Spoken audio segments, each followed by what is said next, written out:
Coming of Age is the title of my first book as well as my first exhibition. It is very simply a selection of photographs on elderly people in Asia taken between 2008 and 2011. In 1982, I was awarded the Cultural Medallion by the Singapore government, and as a recipient of the Cultural Medallion, we can apply for a grant to do a project.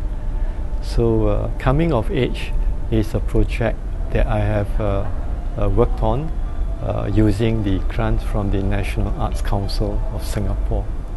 I took a look at it and I said, okay, why not Coming of Age and the Forgotten Faces of a Greying Asia. That's how I set the theme for myself to produce a set of images that are cohesive or coherent in order to make it into a book, and part of it can be used as an exhibition.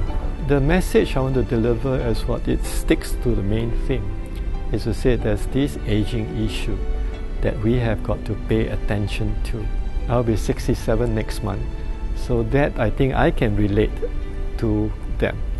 And sometimes that means when I talk to them, they see me more like a contemporary. They are more willing to open up. This is a learning journey both as a person myself, in the sense to say that you get to know more about life in other parts of the world, in Asia, and you tend to tell yourself you're quite lucky.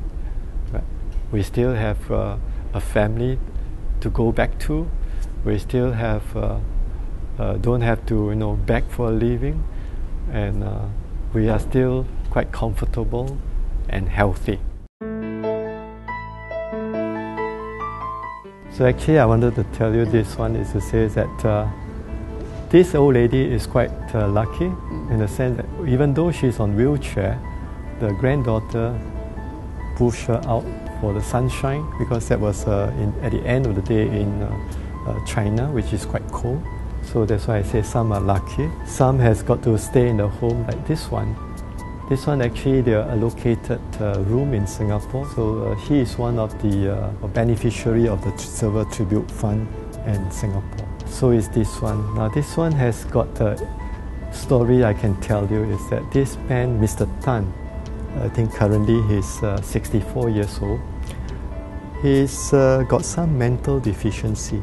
Now to photograph him, I actually told myself, do I want to photograph him as one with a mental deficiency? So I said, why don't I challenge myself to photograph him on the more positive side, to make him look natural as a normal human being. I was in Hanoi, and I was in a boat taking pictures of the landscape there. But then there was a big house, and this man was like a watchman there. And I spotted him from far, and his beard was so distinguished. So I decided to tell the boatman to bring me there. So with sign language, I asked him if I could take a picture of him, right? And he ran into the house. I thought maybe he is not willing to be photographed by me.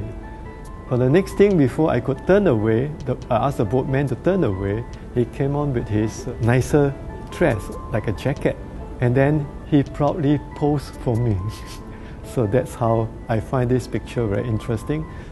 With his jacket on, he looks so dignified, right? Then with his singlet. I like her smile.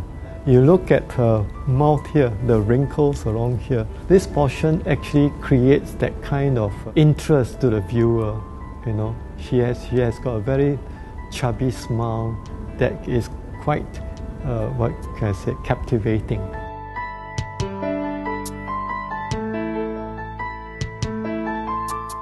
Just have a quote so that it brings you into that sphere of mind to reflect some of the pictures. And actually I have a picture I could tell you a story is regarding this. This is a picture where I took in the highlands of Vietnam, where they are the Ma tribes, supposedly to be quite the endangered species. When they have beads on, when they don't have clothes on. So when they have their clothes on, it's a different kind of beads.